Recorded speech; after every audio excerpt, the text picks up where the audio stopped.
We're recording. Hi, everyone. I am so delighted to have the opportunity to introduce you to Renee Baribeau and her amazing work with wind. So I'm going to read her bio, and then I'm going to say something myself about Renee. Renee Baribeau is a Hay House author, wind whistler, inspirational mentor, respected business coach, dynamic spiritual teacher, and keynote speaker. Renee, the practical shaman, is well known for her no-nonsense, telling it like it is approach in helping others to achieve successful lifestyle practices by aligning to their sacred magnetic north. I love that. In 2013, the winds began to speak to Renee, insisting she turn her attention to their ancient wisdom teaching, resulting in a book which quickly became an Amazon bestseller, Winds of Spirit, Ancient Wisdom Tools for Navigating Relationships, Health, and the Divine, which explores the rich mythology and cultural significance of wind and reveals a powerful system to utilize these subtle life-healing energies. So I was really excited to have Renee speak with me and about her incredible work. I read Renee's book. I actually wasn't aware of her work, and I read her book, and I have to tell you, I was so entranced by it. I couldn't put it down. And it's not just that wind is an ally for me, and so I loved reading all the stories about wind, but it's so beautifully written, and there's so much wisdom in every page. And since then, I've only had a short opportunity to get to know Renee, but I really appreciate the integrity and the keeping to ethics and how she tends to her wind groups and to the work that she does. And so wind is my ally, Renee, and so I'm so excited to have this talk with you. And so I don't know if you want to just kind of jump in and speak a little bit about your work. Well, it's so thrilling to be here with you and to share this magical wind journey with you. And because when the first winds came to me, I'm there like, you want me to write a book about what? Who likes the wind? I was like thinking, like, oh, just my luck, that I've, been a restaurateur who had farm to table 20 years before it was time. And then I had a holistic network 10 years before it was time. And then now I'm supposed to write a book about the wind. It was that kind of a moment for me. And I was like, okay, one time somebody told me, Renee, you're married to spirit, and wherever spirit sends you in this lifetime, just pack your bags, you're going to be going. And this was one of those journeys where I had to stick with my hobo bag because I had no idea where this journey was going to take me. And so when you say the magnetic north moves you, when I first started writing, I had written a book called The Shaman Chef, How Cooking Saved My Life. And it was a memoir. And now that I've written this book, I know it was a poorly written memoir. However, my mother, it stirred in her something so deep. It was the first time in my life she didn't speak to me. And so I said, okay, well, I won't print that one until, you're gone, because she thought I was airing out all the family, business on the lawn, and for everyone to see, although it was a story about me and my dad. And so I thought I would write a book my mother would read. And this is really how I thought, all right, I'm going to do one of those coaching business card books.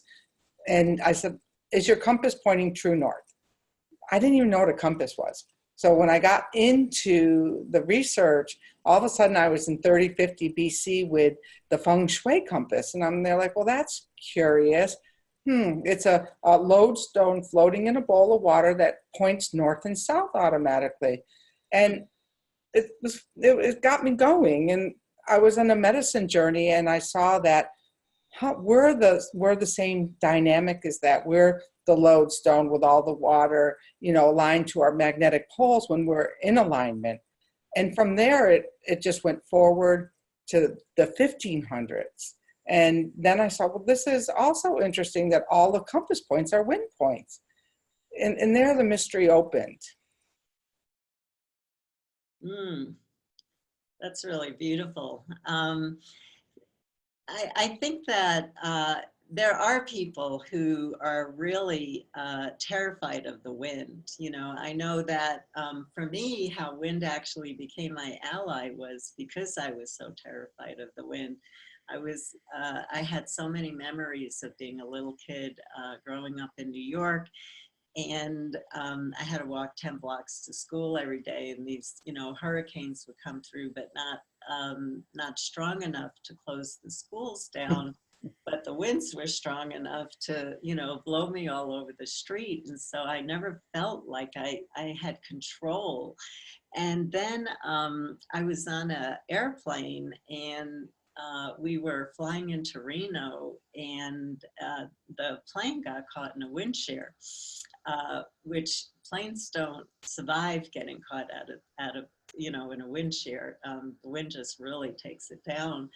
But out of a miracle, we did actually survive.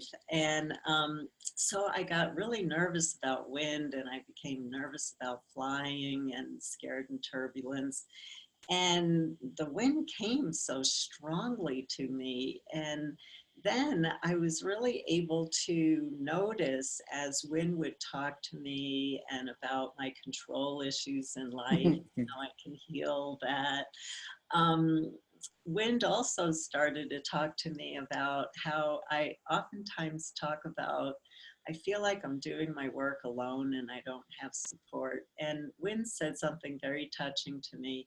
Wind said, you always walk around your house talking about how you don't have support, and you don't realize how much disrespect you give to us spirits who are trying to help you, because we're right there and you don't acknowledge the support.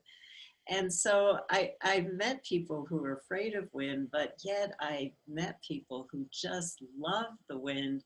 And the biggest conversation I think that comes up in shamanic communities around wind is the omens that wind shows when we're doing shamanic work and ceremonial work, how wind comes through to participate. I wonder if you had anything you wanted to share about that. Well, at first I thought this was just a great metaphor, you know, because I started with the mythology, and Mary Poppins blew in on an east wind and left on a west wind, and Sherlock Holmes talks about the east wind when the World War I was coming, and I thought, well, this is a great metaphor for life. I think I can play with this. And then all of a sudden, like, clients would say, hey, would you do a ceremony for this party I'm having? So I go up and I start to call in the winds, and I'm in my ceremonial space, not paying any attention. And as soon as I get done, they're, did you see the wind kick over the pool when you called in the wind that direction? And the door blew open when you called in the wind the other direction. And so for me, it was that other people started to notice that every time I showed up, the wind came with me. And so that was kind of, I had to grow into this whole idea. It was not a reluctant shaman, but it never occurred to me that this idea that was so simple and so big was mine to share. And it was only when I started to then do these telesummits, and I would pick a wind out of the wind bag, and all of a sudden I'd feel a force. Like Hulda came in one time, and you could just feel her come in, like, let's get this party started. You know, we're going to organize everything that's going on in your life. And it kept happening. And it was after that that I started to really pay attention. Wow, these are consciousnesses. This is not a metaphor, a nice metaphor, but there's really way more to it. And I think on that note, in reading your book, what is so powerful is where you tell about different cross-cultural stories about the wind and different directions, what the meaning is, and how the wind will come through in certain cultures and their beliefs about that. I don't know if there's a couple of examples that you can share of that. Sure. What I did was, as most Americans, Westerners, or people are, is like we're like the 32 flavors. If this isn't working for me, I'm going to go try that. And so I actually, in my living room for months, I had all of the directions pointed out, and I did a deep dive into the 12 steps and to all of these different traditions, and I did an overlay of what all of the traditions had in common and what they had not in common. Because what I started to see was that the cardinal directions has helped us organize and make sense of our human experience since the beginning. And it goes way back there, like on the Mesopotamian tablets, they talk about Adepa and the south wind, and that south wind was blowing, and how to contain that wind. And you go all through mythology, and they're always trying to either stuff the south wind into, a rock or a cave, or, some way to silence this wind. And what happens is when you start to silence something like the south wind, which tends to be your emotional needs and desires, when you stop that flow, life stops. We have to have the emotional and the desire. So this week it's Madam Feng Popo is the wind that we're working with today. And she's about harmony and balance. And how do we know when we're in harmony if we don't know when there's disharmony? If everything we're always going along smoothly, then how do you know? So you need that contrast of a south wind coming through in the middle of your growing season in order to see where there's still shadow work or where there's things that aren't being fulfilled. Otherwise, life would kind of be like a no-win situation. Mm. Yeah, that makes a lot of sense. And I was writing my book, Walking in Light, many, many years ago. And I was writing about calling in the directions. And at that time, when I was writing the book, I was having dinner with a Native American elder. I'll keep his name. I won't mention his name right now. But I talked to him and I said to him, I'm writing this piece on the wind, and I'm so confused, because around the directions and in different cultures, there are so many different opinions about which direction to call in first, and what color goes with each direction. And I asked him if he could explain some of that. And he said that the calling in of the directions was based on the direction that the wind was coming in, because that affected all the weather patterns. So he said, you're never going to find consistency in any culture of how they call in the directions, because the directions are based on the wind currents, and all of that is going to change based on the location that you live. And so I think it's so important when we do shamanic work or working with the directions or working with the wind, where we use we're willing to tap into our own direct revelation, and to talk to the directions and to talk to the wind currents and to go outside and spend more time in nature. Because by repeating ceremonies and calling in directions that come from certain cultures, we lose the meaning and the power of it when we don't embrace it for ourselves. Absolutely. The winds assured me, because one of the things I was really a little tenuous about when I was writing this book is that, okay, there's a lot of people talking about cross-cultural appropriations. And the wind set me straight really early on. They said, listen, when the world started, the wind was there. And then the wind went around the world, and it continues to go around the world. And people took the bits and pieces of it that they needed, and kind of what that elder said, that the Inuit need to understand when that slight wind is going to change, so that they move to their spring location before the ice starts to melt. And then maybe in the desert plains, they needed to understand, how they were tracking deer, or however it was for them, that we didn't all need the same information from the wind. So we took it and adapted it to our specific location. And that's where we can start to really become into a direct relationship with our own sacred. Yeah, and that really keys into part of the disconnection in the Western world, is that everything you're describing about the wind and how people worked and how they knew when to move and when to find food, that marks, it has a lot to do with connection, you know, that you learn about your future steps by your deep connection with nature, and that's how you get the information that you need. In the Western world, you know, we're so focused on watching the full moon calendars of when the moon is full and when it's new, and watching the calendars, you know, looking at the calendar, when is the fall equinox this year? And it's like we've taken ourselves and we've stepped out of that connection and that relationship with the wind and with nature, which holds so much guiding force for us about our next steps and where we need to be paying attention in our environment to let us know, you know, about the changes that are coming.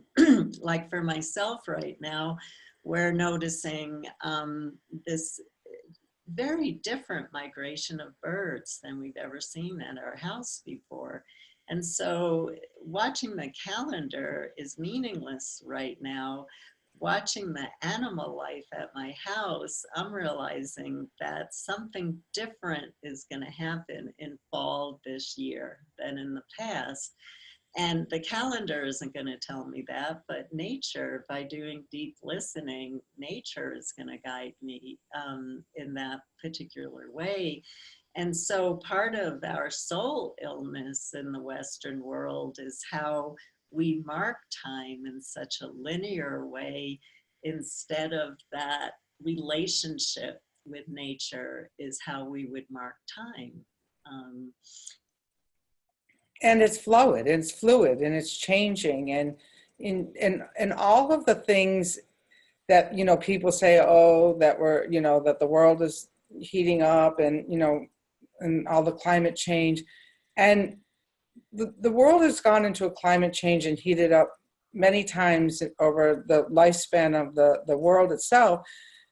And it's just how we're so disconnected to it, like you just said, now than we've ever been before. And so that's where the trouble lies, is how do we get back out there and really reconnect to our communities, our sense of who is your community. You know, one thing you said about that, the elder said, sailors always navigate from their own wheelhouse. So the compass card in the 1500s was directly related to the winds that they had, the Roman winds or the Greek winds, because those were the Boreas, the north wind from the Greek north wind, was their guiding north, as opposed to if you were in the South Pacific, you had a different wind altogether. And I think we're going back to that place where we have to start to look in our own neighborhoods for our information. And I wanted to actually do that kind of a, you know, how do you start to learn to navigate by the stars in your own neighborhood, and the winds in your own neighborhood, and really making some real observations about that from a community standpoint. Wow, that would be really incredible work. Yeah, yeah. Because the winds of change are bringing us together as a community now. You know, local communities are having to join together more to help each other because of the winds of change that are flowing through. And one of the points that I've been making recently is that every challenge that we're experiencing on the planet right now, we have experienced before in history, just like you were talking about.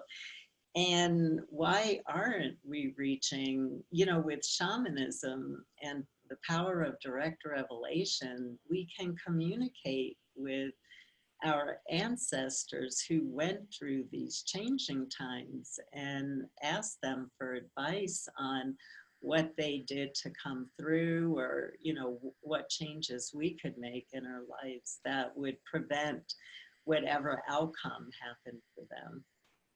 Well, and Graham Hancock talks about a possible comet that hit the planet. And I know there's been elders who talk about that the world could shift and we could go dark for 4 days. And I've told people, because it's not about getting into fear about any of these things. It's about knowing who your neighbors are, the people who speak the same languages. And that's what these winds have taught me, that throughout history, languages and tribes were formed by people who spoke the same languages. And right now we're separated by such a big chasm, which is kind of a make-believe kind of chasm in a certain way, because, if like the flood that just hit or a disaster hits, you don't run around saying, well, who'd you vote for? You say, how can I help your dog out of the water, or how can I lift you up? And so instead of like looking for what makes you different from your next door neighbor, it's time to say, hey, we share the same block here. How are we going to tend to this if we needed water? I'm not going to deny somebody water because they don't think like I do. And I think we really need to be really more cognizant of that. Like the winds are saying, hey, this is the same wind that blows around the world in a few short days. How do you connect to it? How can you better serve this? And I feel like I'm in service to these winds. It's not anything else, but they thought I'd be good for working or something. It's like I don't have any special abilities, I had to learn how to write this book. And I did a lot of things great, but learning to write was one of the more difficult things that I did to be in service to the work. So ask yourself, how are you in service to your work, whatever that work is? And if you got too many, narrow it down. Find something that you're really passionate about. That's really lovely. Yeah. So, did you want to talk a little bit about paganism and what that means to your work? It does, because paganism always had a bad rap for me until I was doing research and I realized pagan meant those who lived in the country. And everybody lived in the country at one point in time. And, before we were hunter and gatherers, and then we, traveled, nomadic, and then we became farmers. And when we became farmers, tribes were set up out by people who spoke a similar language, as I was saying. And so in that period of time, you can see where then they started to form their own relationships to their winds and their other earth gods, but we're talking about wind. So that they all had a wind god. And the wind god was always a creator god, which I think is really kind of fascinating, that at the beginning of every creation story, there's a wind. And so we had direct access to creation, to the sacred. Then what happened was, okay, everyone had been, their tribes and their farming communities. And then all of a sudden the language became the language of religion. And trust me, I don't really have a judgment about the language of religion. So I just want to say that up front. What I think that the language of religion did was borrowed all of the shaman, the pagan, the animistic ideas that were working.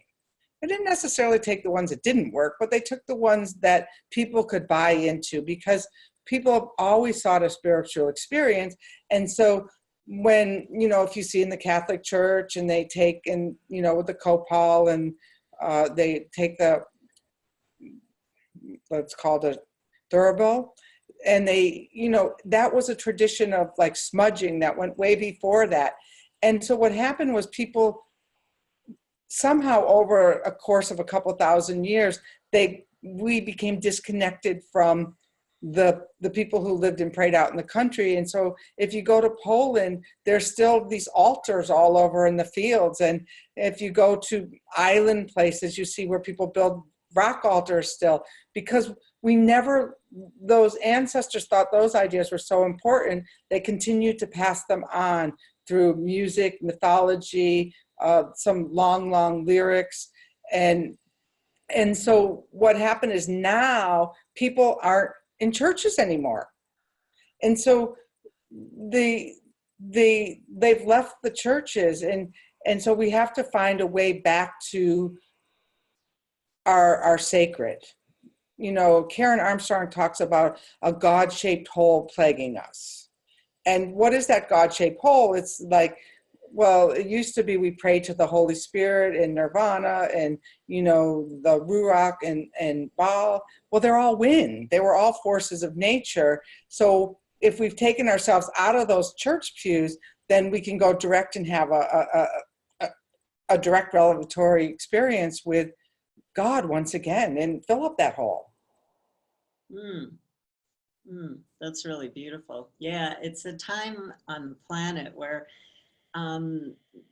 people feel such a sense of meaninglessness, you know, about life, and there's such a lack of passion. And the power of working with the wind and other shamanic ceremonies and practices is that when we bring more ceremony into our work, we bring more sacred, and so we bring more meaning back into our lives and back into everything that we do. Yeah, because we kind of threw the baby out with the bathwater there.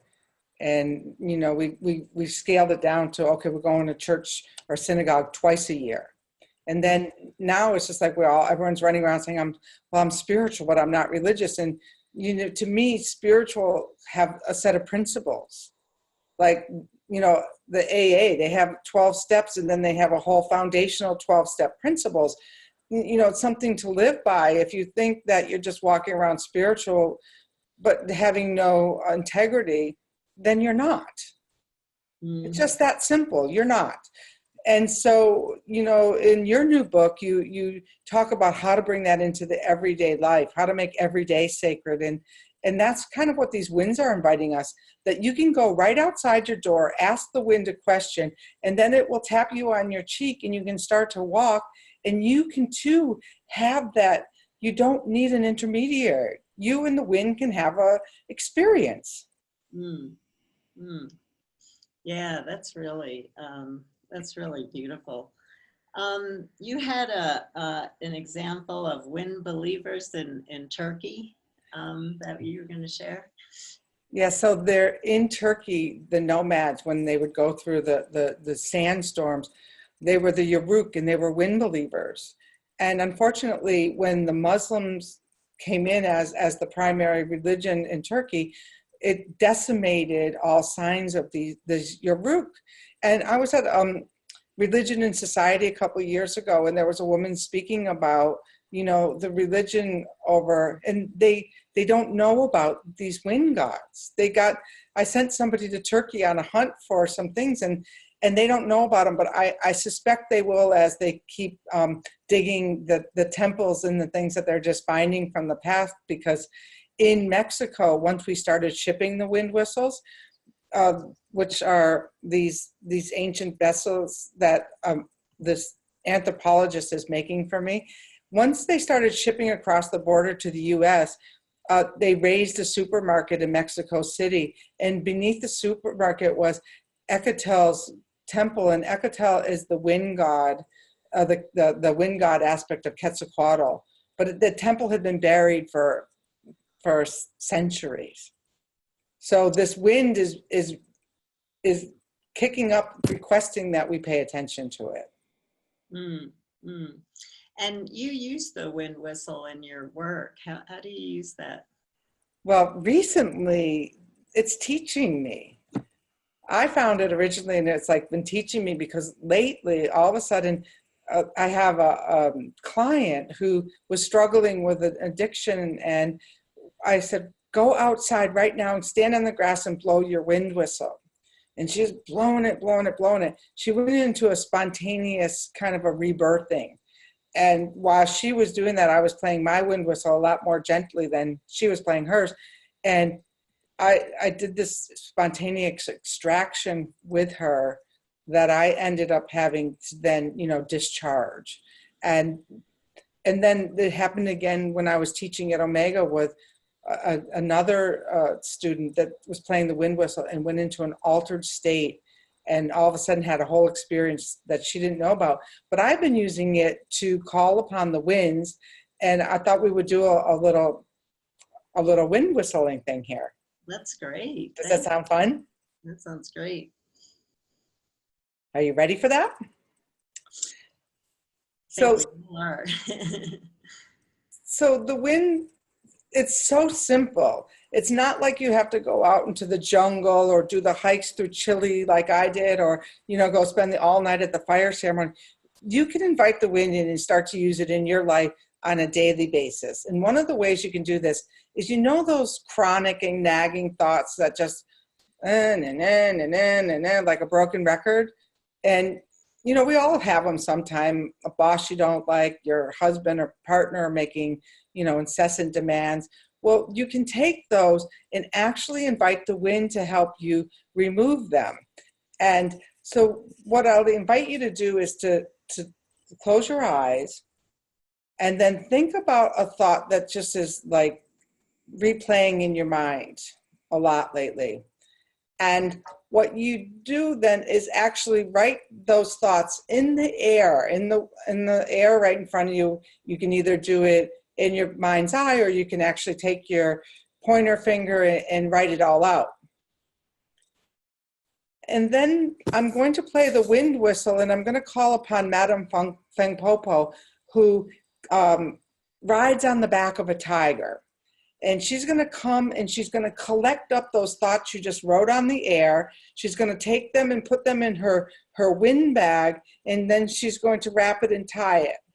All right, so I'm going to blow the wind whistle, and you can start to write those thoughts. And then imagine Feng Popo coming down on that tiger to gather up those thoughts into her wind bag.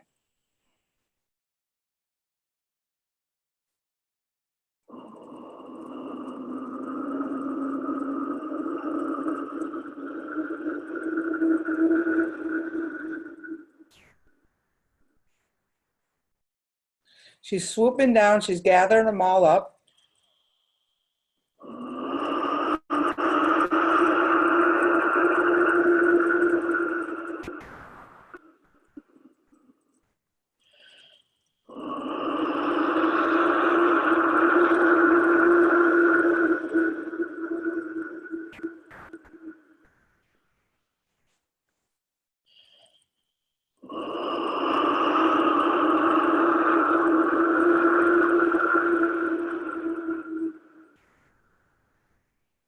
Any lingering thoughts, let her swoop them too.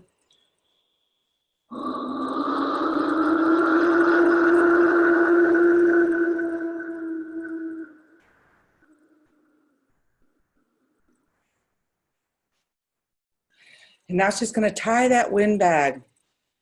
And she's going to carry it off on her tiger and take it out past the Milky Way and toss it over so it can be sealed in space and time.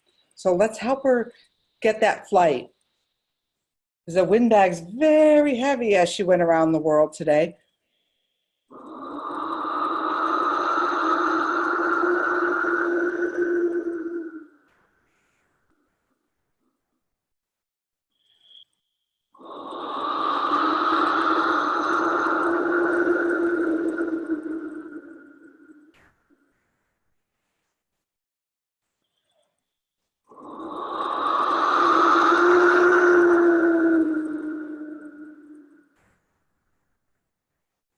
And she's tossing it out beyond space and time.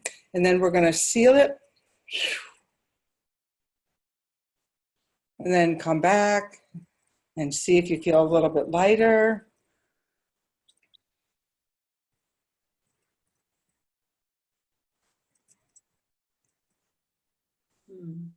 That was beautiful. I love listening to that, and I love the feeling of that. So thank you for that. I was wondering, as we're kind of moving towards the end and embracing I can feel a real difference. I can actually feel the wind moving through me right now. Could you talk about the proof of the importance of the wind? The proof of it, or Yeah. so the proof for me kept coming when they kept showing up in my life, and that I realized that it really, the wind for the wind is really concerned more with about our collective health than our personal health. And I saw so much proof of it, even around things like the election time, when I thought it should go one way, and I pulled the wind that morning of the election, and I got the Basque wind, which is the gift. And Mari, the Basque wind, they don't know much about the Basque language, but Maria Gambucci thought that maybe she was a precursor to the Divine Mother. And so that this gift, this feminine gift that is coming onto the planet. And then the next day, when, there was a lot of people who weren't quite so happy with the election, they said, pull another wind card, pull another wind card. So I pulled another wind card, and I got the same wind. I got the gift again. And I think the gift is that we have to wake up. And so, where we think like what my personal needs are, I keep getting these ideas that, no, these really might be personal, but they're really more about how we're going to live together collectively. And so the proof for us has been that these are ancient. These have gone way, way before us, and that they're coming back now. And, the thing was when people were more in the religion language, they needed an intermediary. They needed a priest or the rabbi who went over there and told them, hey, we can help you find this path. But the winds keep showing me, no, you can just go out and the winds can teach you. The winds, another proof of this was like, everyone said, well, how did you get to Hay House? I'm thinking, the wind. The winds had a destiny 30 years before I knew what that destiny was.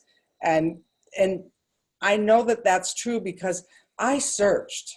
I don't know if you're like me, but I climbed mountains and I did sweat lodges for 10 years, and I did everything looking for God because I was wanting that hunger, that spiritual thing. And like you said, the winds that came to speak to you that day said, hey, attention, you're taking us for granted. We're here. Well, ever since I've really invited and embraced the winds into my life, I feel held. I feel held when I'm, going through a dark moment. I feel held when I'm going through a light moment. When the book came out, I got sick. And I'm there like, okay, well, I guess I'm held here too. And I think that's what we really have to understand is, as we think that it should all be, poppy seeds and roses, and it's not. When you start dancing with the wind, I'm not guaranteeing you that, you're going to have everything that you want. But I can say that you're going to have everything that you need.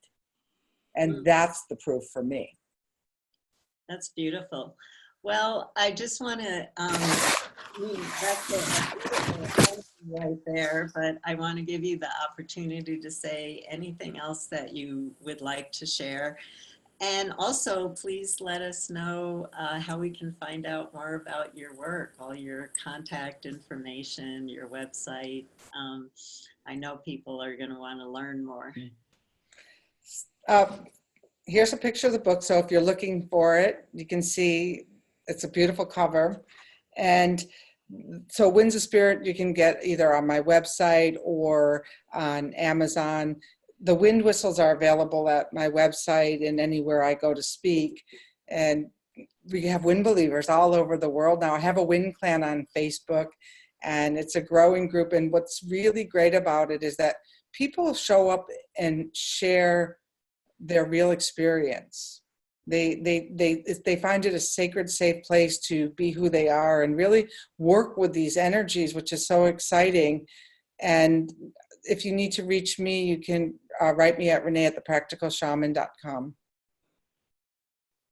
And let's see, one final thought. You deserve this. We got here now because we're here. We chose to be here right now at this moment in history. So, hop on your magic carpet ride and grab some of this wind. Mm. That's beautiful. Yeah. And you know, the winds have been here. They've been here before anything was here.